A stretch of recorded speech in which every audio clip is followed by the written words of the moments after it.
Bonjour à tous. Alors, au Somno Live, nous avons la grande chance de pouvoir interviewer le professeur Emmanuel Mignot, qui est professeur de médecine à Stanford, qui est un des grands pionniers de la médecine du sommeil, évidemment, qui a notamment découvert le lien entre l'orexine et la narcolepsie, et qui, sur ces dernières années, s'intéresse tout particulièrement à la médecine du sommeil numérique, avec des publications et des recherches tout à fait passionnantes. Et une partie de ces recherches nous ont été présentées là au Congrès du sommeil en plénière. Alors, professeur Mignot, s'il vous plaît, est-ce que vous pouvez nous résumer en quelque sorte un peu l'état de l'art actuel des liens entre intelligence artificielle et la médecine du sommeil? Je pense que comme pour toutes les disciplines médicales, l'intelligence artificielle est en train vraiment de révolutionner le domaine et ça s'applique particulièrement à la médecine du sommeil parce qu'on a du data, on a des données. Alors ça c'est fantastique, on a des enregistrements, on a des milliers d'enregistrements et on ne les a pas vraiment exploités. Donc on peut vraiment utiliser ces techniques pour aller plus loin. C'est ça le truc qui est très fondamental dans ce domaine.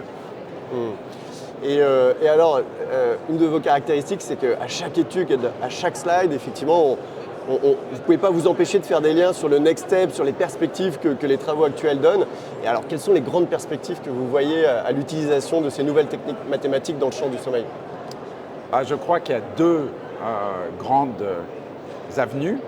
Une des premières, c'est peut-être que pour l'instant, on étudie principalement les signaux qui viennent de la polysomnographie, qui est une espèce de dinosaure en quelque sorte, où on met des électrodes partout et les gens peuvent à peine bouger. Mais c'est très riche en data. Il faut qu'on l'exploite bien parce qu'on va pouvoir déduire ce qui va être important de mettre comme système portable qui sera minimaliste. Parce qu'il faut que, maintenant, vous le savez tous, on a des bagues, on a les montres, peut-être qu'on va pouvoir mettre un truc sur la tête et puis ça enregistrera vos ondes cérébrales. Moi, je pense que c'est quand même le futur, c'est d'avoir quelque chose qui va être vraiment facile à porter. Et ça ne m'étonnerait pas que le sommeil devienne une espèce de méthode pour vérifier votre santé générale. Parce que c'est quand même extraordinaire. Pendant 8 heures, on ne fait rien, donc on n'est pas contaminé par discuter avec le professeur, on est juste en train de faire un programme un peu automatique, et puis il y a toute la physiologie qui change, en même temps que les ondes cérébrales, etc. Donc c'est un moyen un peu de vérifier sa santé globale. Donc moi je pense que ça va devenir de plus en plus quelque chose que peut-être dans le futur on fera à la maison, on le fait de temps en temps, et puis c'est envoyé sur l'Internet, c'est automatiquement analysé, parce que une des grandes forces des technologies maintenant, c'est qu'on peut automatiquement analyser des grandes données et peut-être même prédire si on va développer la dépression, si on a un risque d'incidence cardiovasculaire, etc. Et peut-être modifier un peu ses habitudes. Donc moi, c'est un peu le futur, je pense, c'est de bouger. Le sommeil doit être capturé à la maison et les technologies qui vont permettre d'analyser ça très rapidement et de faire des prédictions. Pour l'instant, elles font du diagnostic, mais je pense qu'il va être vraiment intéressant, c'est de pouvoir utiliser ça pour faire des prédictions. D'accord. Merci pour ces aspects-là. Et quelque chose qui était aussi absolument frappant dans la communication qu'on a eue, c'est que finalement, vous avez mis en évidence l'importance d'être un bon clinicien, de bien connaître les différents phénotypes cliniques pour affiner ce que la machine ou ce que ces algorithmes identifient, comprendre et les améliorer. Est-ce que vous pouvez nous en dire un peu plus sur l'importance de ces liens? Oui. Je pense qu'il ne faut pas être aveuglé par ces techniques. Ce sont des techniques et comme toutes ces techniques, comme toute la statistique, elles ont des limites. Et par exemple, si vous apprenez un système d'identifier les stades de sommeil, si vous ne lui avez pas appris que c'est une crise épileptique, ça se manifeste d'une certaine façon, ça va faire des conneries et ça va dire ça ressemble à du sommeil lent parce que c'est pas malin quoi. Donc il faut vraiment surveiller et comprendre que les champs d'application sont souvent restreints à la façon dont les réseaux de neurones ont été entraînés. Et il faut vraiment comprendre la clinique tout autour.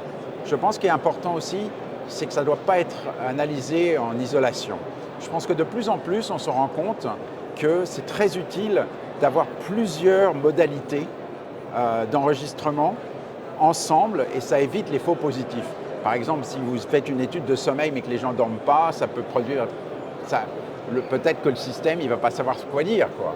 Donc si en plus il y a des informations cliniques ou s'il y a de la vidéo, ça pourra à ce moment-là converger et éviter les faux positifs. Donc je pense qu'il faut se méfier de la généralisation.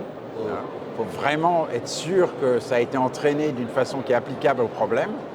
Il faut se méfier des faux positifs et de peut-être dans le futur rajouter le plus possible d'informations qui sont complètement différentes en modalité, parce que ça augmente la spécificité. Et je pense qu'il faut rester ouvert, parce que alors, si on est aveuglé par les machines, eh ben, à mon avis, on fait des conneries. Oui, ce qui est évidemment très dommageable à la fois pour la science et pour les patients essentiellement. Bien sûr. C'est pour ça que j'ai fini ma présentation en rigolant un peu, en disant que maintenant, il y a en effet des vidéos qui commencent à se créer, on peut faire des personnages fictifs, on peut créer aussi ce qu'on appelle des chatbots qu'on peut entraîner en quelque sorte, même faire peut-être des interviews cliniques.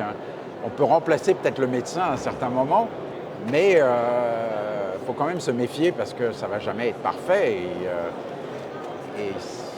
Mais c'est vrai que c'est très, très étonnant ce qu'on va pouvoir faire. Peut-être qu'on va pouvoir remplacer certaines interviews cliniques par des personnages fictifs, analyser le sommeil automatiquement, utiliser des portables pour pouvoir s'enregistrer. Mais là, il va falloir faire quand même attention, c'est agir, quoi. Ouais. Alors je sais que maintenant, il y a même de l'intelligence artificielle qui peut agir. Ça s'appelle Agentic AI, où on peut, à ce moment-là, le programme peut automatiquement analyser et prendre des décisions et faire des choses. Mais bon, il ne faut quand même pas aller trop vite, parce que sinon, ça risque de se retrouver dans Kafka. Ouais. Et puis, ça peut faire des erreurs encore, parce que ça ne généralise pas bien ces problèmes d'intelligence artificielle. Souvent, ça apprend des choses dans un contexte, et dès qu'on change le contexte, c'est paumé, quoi. Et ça peut faire des erreurs. Ce que vous avez montré sur la narcolepsie, effectivement, en fonction des enregistrements, des conditions et des contextes, globalement, c'était valide. Dans un autre contexte, il fallait adapter les différentes features, les différentes modalités. Exactement. Donc, garder une acuité de clinicien sur le contexte, garder une acuité aussi sur les faux positifs et bien savoir dans quel cadre on en a et pouvoir compléter si besoin. Et peut-être, alors, dernier point, là, c'est vrai qu'on a l'habitude des smartphones, des apps, des devices divers, mais vous nous avez aussi ouvert sur la possibilité de lier ce champ du numérique avec le champ du biologique. Alors, est-ce que vous pouvez nous en dire un peu plus pour finir ? Oui. Moi, au fond, je suis un biologiste, parce que pour moi, la science biologique, elle est limitée. On est comme les explorateurs. Bon, il y a 15e siècle, on découvrait encore des continents, enfin j'exagère un peu, mais on allait découvrir des régions qui étaient inexplorées dans le globe. Maintenant on connaît tout, ça a été tout. Le physique, c'est aussi limité en fait. Je sais que c'est effrayant de penser ça, mais il y a quand même une limite. On connaît maintenant tous les gènes, bien qu'il y a des nouveaux programmes en fait, d'analyse qui révèlent que c'est plus compliqué. Je ne dis pas le contraire. On a maintenant des méthodes pour mesurer des dizaines de milliers de protéines dans un petit échantillon de sang. Donc ça, la biologie est aussi en train de devenir large scale. Et je pense qu'essayer de lier la biologie avec ces programmes, c'est ce qui m'intéresse le plus parce qu'au fond, j'aime bien aller à la cause des choses. Et puis c'est là où on peut faire des traitements, etc. Donc pour moi, lier l'intelligence artificielle avec la biologie et la génétique, c'est à mon avis le futur. Et en particulier la génétique, parce que la génétique c'est toujours causal. On est né avec et on est bloqué. Alors les effets peuvent être tout petits, mais au moins on est sûr que c'est causal. Et donc le mieux, c'est la génétique, mesurer quelque chose dans le sang et avoir des analyses complexes pour le phénotype et la clinique.